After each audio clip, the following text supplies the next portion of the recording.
Hello everybody, welcome back to the channel. What we're going to be doing in this video is we're going to replace the brake pads on the Kia Picanto, and we're also going to replace the track rod end, which I identified as broken in a previous episode when I was replacing the shock absorbers. You'll also note that I've fitted the anti-roll bar drop links. There was no point in making a video just for that, because it literally is a nut at the top and a nut at the bottom. So what we're going to do is we're going to change the track rod end, and then once we've done that, I'll move on to the brake pads, but I'll make them two separate videos. So yeah, thanks for stopping by. Hope you enjoy. Don't forget to like, subscribe and share, and yeah, let's get on with it. Okay then, so track rod end, they can be a bit troublesome, especially when they've been on the car a little while, and as you can see, this is quite corroded. So what we're going to do is, it's probably going to be a bit of a challenge to get it off, but we'll use a gentle application of heat and a bit of brute force, and hopefully we shall manage. Now, the tie rod has spanner flats. Now, let me take that off again. It does have spanner flats, but they're you know, old. And I put a spanner on that, it's just going to strip round and not hold anything, and all it's just going to do is round off the flats. So what I prefer to use is a pair of grips. There. Right then, what we need to do is apply some heat to the lock nut. This is the lock nut, and then from that gap onwards is the track rod. So we need to get that lock nut undone. So first things first, let's get a bit of heat in there.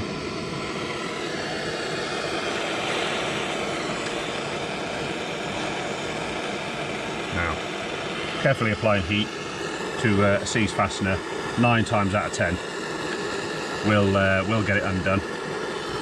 Sometimes you have to get a bit more brutal. In fact, to be honest with you, I have in the past actually not bothered with this part. I've actually just replaced the whole tie rod and the track rod because they were that rusty. I just knew I wasn't going to get it apart. But hopefully, I mean, this one doesn't look too bad. Bit of heat and hopefully it'll crack apart.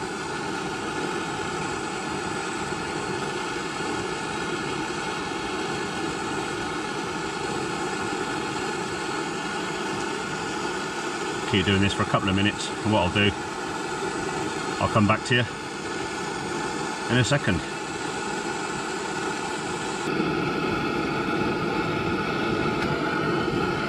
Okay, I reckon that'll be enough.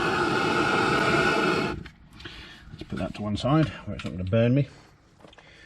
Okay, right, so this is a 17mm nut. What we need to do is hold on to the grips and the spanner and give it a good, oh, that was actually a lot easier than I expected. God, look at that. Nothing a bit of heat can't achieve. Right, now what we want to do is, obviously that's a bit warm, but oh yes, this is going to be easy.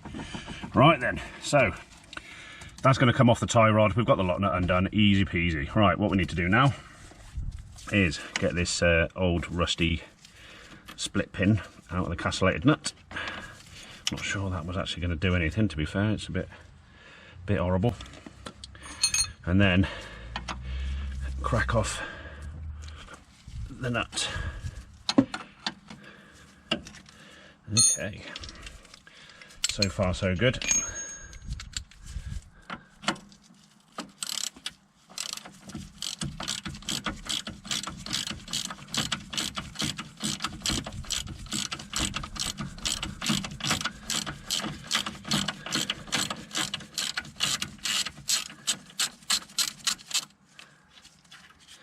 Perfect. Right, now what we're going to need to do now is split the ball joint from the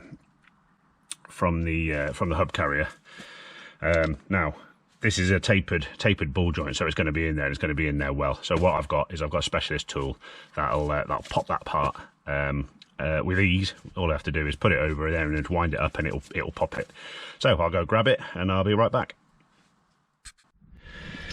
Okay then, this is the tool I'm going to use. This is a ball joint splitter. Basically what it does, that bottom end goes over the top of the rubber, as you can see.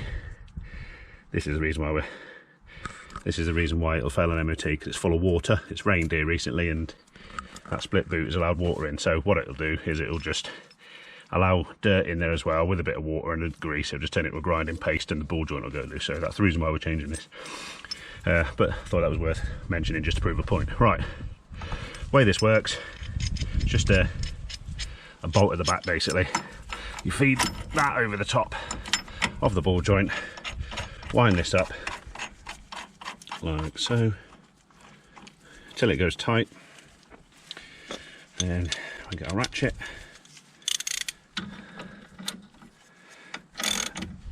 and we wind it up, and what it's doing is you're applying force at this end and it's applying force at the top, and then what it'll do is it'll push the ball joint out.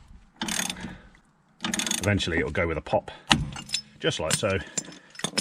It feels a bit violent when it first happens. Right, okay, so that's the first bit done.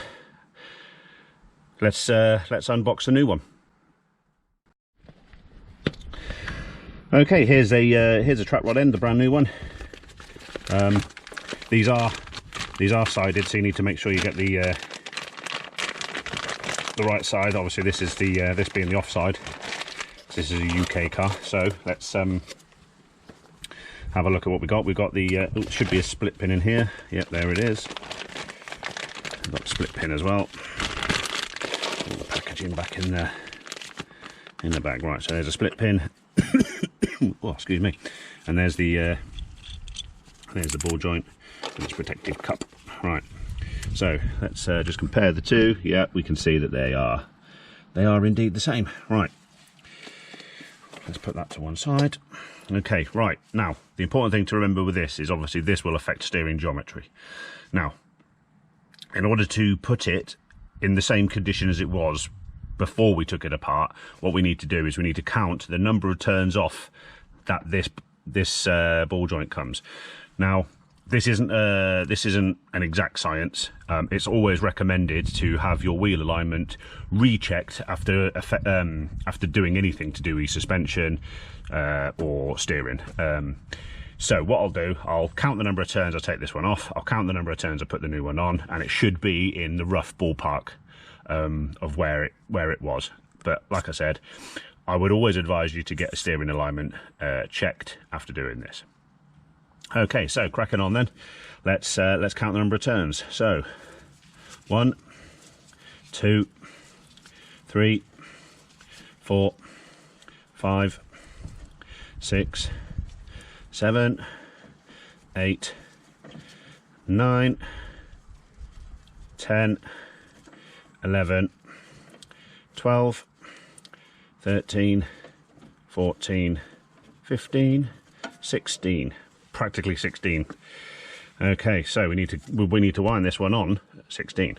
So 1, 2, 3, 4, 5, 6, 7, 8, 9, 10, 11, 12, 13, 14, 15 and 16. Okay, so there we are. We know that this ball joint is in pretty much the exact same position that this one was, because they are like for like parts, so they should be the same. Let's put the old one back in the box where the new one came from.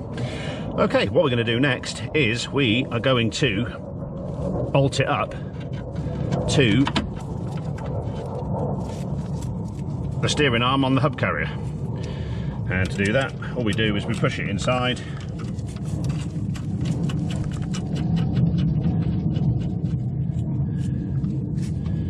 and then we fit the nut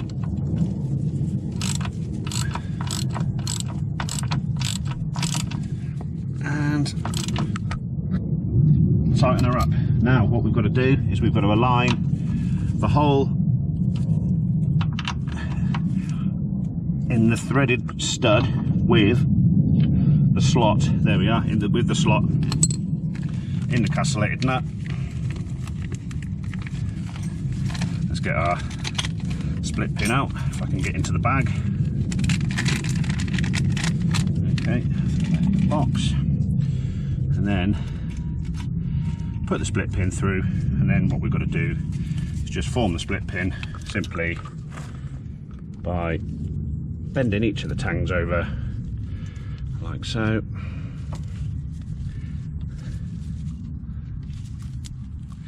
And then just form them around the nut, just like so.